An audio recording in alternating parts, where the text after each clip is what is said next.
சரி, இப்ப நெறைய பேருடைய பெயர்கள்ல ராஜா அப்படிங்கிற ஒரு விஷயம் இருக்கும். பெண்களினுடைய பெயர் எடுத்துக்கிட்டோம்னா, ராணி ராணி, அப்படிங்கிற தேவி பெயர் இந்த இருக்கும். மாரி பேர். ஆமா. இந்த பெயருக்கான பலன்கள் அதான் அப்படின்னா என்ன? ராஜாங்கிறது சூரியன் தான். நம்ம ஃபர்ஸ்ட்டு பேசுன மாரி சூரியன் தான்.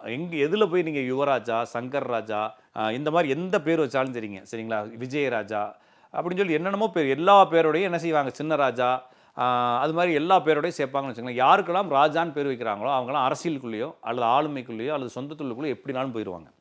ஆனா, அவங்க அப்பாவுடைய அன்பு கிடைக்கவே கிடைக்காது. கொஞ்சம் பல்லு பிரச்சனை, தலை பிரச்சனை, முதுகு தண்டு பிரச்சனை இதெல்லாம் அனுபவிப்பாங்க. கொஞ்சம் அரசால் கொஞ்சம் தொந்தரவு அனுபவிப்பாங்க அப்படின்னு பார்க்கலாமே தவிர, இந்த ராணி அப்படிங்கிற பேரு, தேவி அப்படிங்கிற பேர்லாம் வந்து வயிறு பிரச்சனை, மனப்பிரச்சனை. ஏன்னா சந்திரன் பவர் வந்து இந்த பேர்கள் வரும்.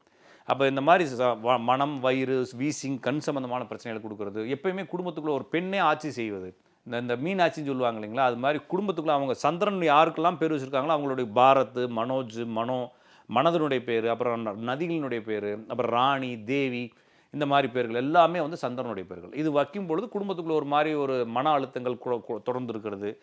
பெண்கள் வந்து பவர் எடுக்கிறது, ஆண்களுக்கு பவர் குறையிறது. இந்த மாரி விஷயங்கள் அந்த குடும்பத்தில தொடர்ந்து இருக்கும் அப்படின்னு பார்க்கலாம்.